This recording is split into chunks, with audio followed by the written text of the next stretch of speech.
Good day everyone, I'm Jad Alcantara from Bisad Mathematics, and I am the presenter for the topic that assigned to me, which is stating the research problem. So first, ano nga ba ang research problem? Sinasabi nga rito na ang problema ay maaaring may consider na anumang bagay na isang tao na hindi nakakasatisfy o nakakabagabag. Isang kahirapan o kung saang bagay tayo nahihirapan. Isang sitwasyon na kailangang baguhin o anumang mga bagay na hindi gumagana ayon sa function nito. Ang problema ay isang interes na para sa mga researcher. Yung mga kondisyon na nais sila baguhin, mga hadlang na nais silang alisin, at yung mga tanong na nais sila bigyan ng sagot. Sabi nga ni Kotari, year 2004, sa pangkalahatan, ang isang research problem ay isang hamon na nararanasan ng isang researcher sa theoretical o practical na konteksto at nais sila itong lutasin. Sunod nga rito ni Frankel and other author, year 2003, ang research problem ay mahalagang issue na nangangailangan ng masusing pagsisiyasat. Kaya ito'y mahalagang tukuyin na malinaw dahil ito ang nagbibigay direksyon sa pananaliksik at tumutulong sa mga researcher na makahanap ng epektibong solusyon na maaaring ang research problem ay theoretical o practical. Kaya ito'y kinakailangan na malalim o masusing pag-usuri upang ito'y matugunan ng maayos at tama. Sa madaling salita, research problem ay naglalahad ng area of concern, isang suliranin na ay kinakabahala, condition to be improved, isang kondisyon o kalagayan na kinakailangan mapagbuti o mabago, difficulty to be eliminated, isang sagabal na nagdudulot ng kahirapan na kinakailangang alisin, a troubling question, o kaya naman, ito yung mga naglalahad ng isang mahalagang katanungan na kailangang masagot upang mabigyan linaw ang mga bagay-bagay.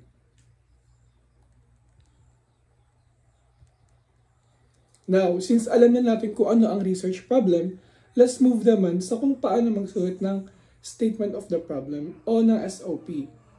Alamin muna natin kung para saan nga ba ang SOP. Ang SOP ay una, specify the focus.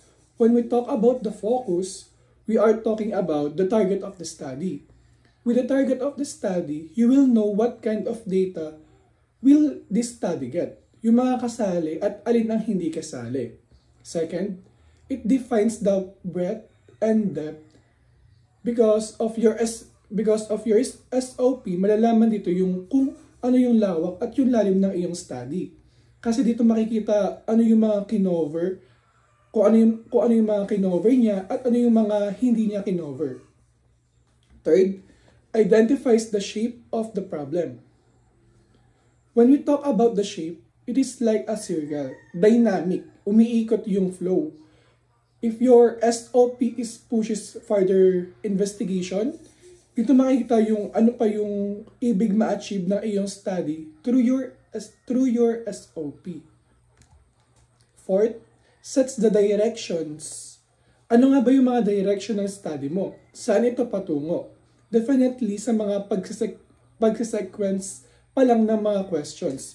Hindi dapat ito pabalik-balik kasi ito ay nakakalito. So dapat sundan mo yung tamang agos at flow.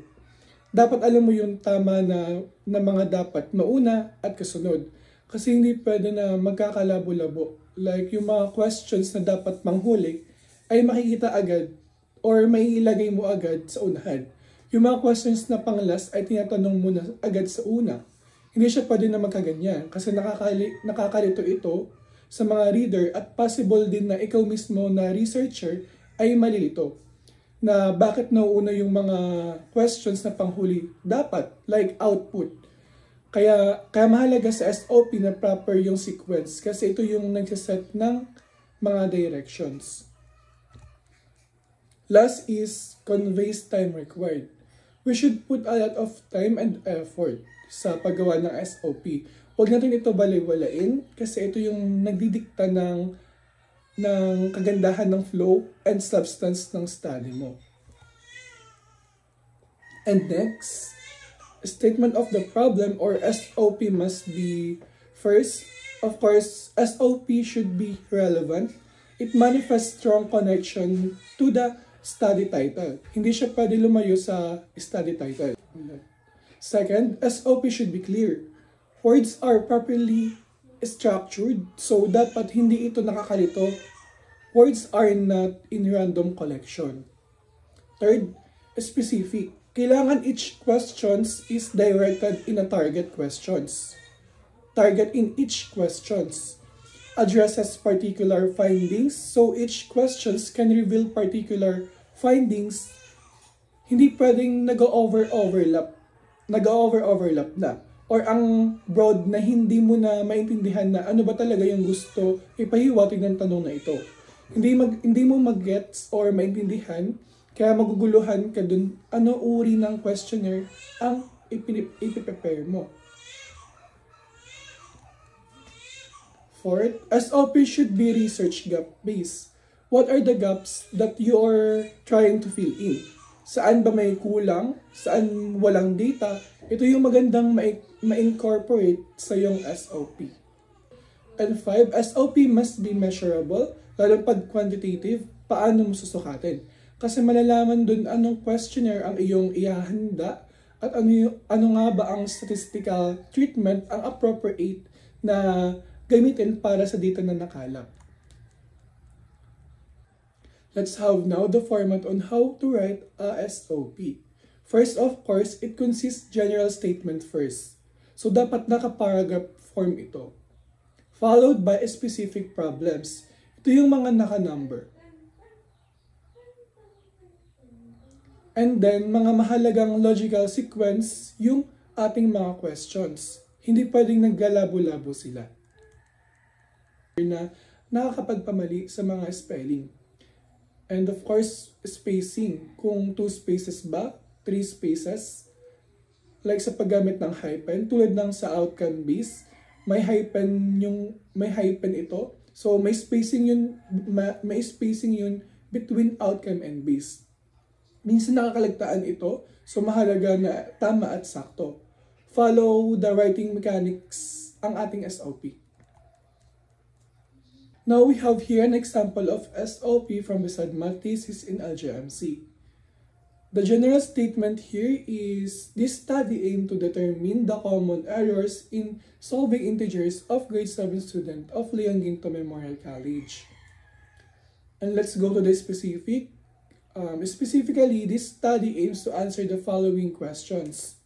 So first, number 1, what are the common errors in the solving integers committed by male grade 7 students?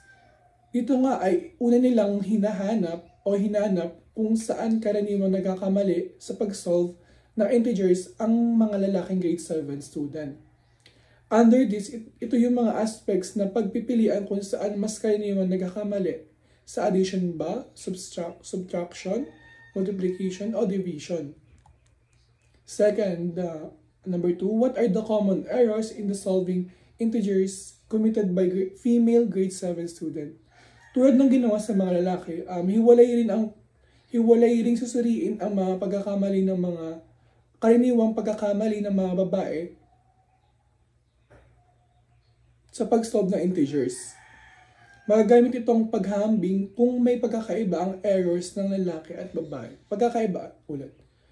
Second, number 2, what are the common errors in the solving integers committed by female grade 7 students? Tulad ng ginawa sa mga lalaki, hiwalay ring susuriin ang mga karaniwang pagkakamali sa pag-solve ng mga babaeng estudyante ng grade 7. Magagamit itong paghahambing kung may pagkakaiba o pagkakatulad ang error ng lalaki at babae. At dito naman sa number 3, what are the common errors in the solving integers committed by both male and female grade 7 students?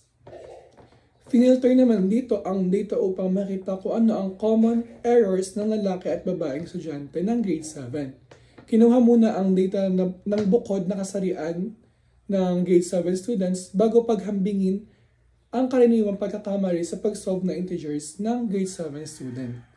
Sa konklusyon, ang malinaw na pagtukoy ng research problem ay isang mahalagang hakbang. Ang well-defined research problem kasi it helps It helps to guide the direction of the study, narrows the scope, and ensure the research remains focused and purposeful.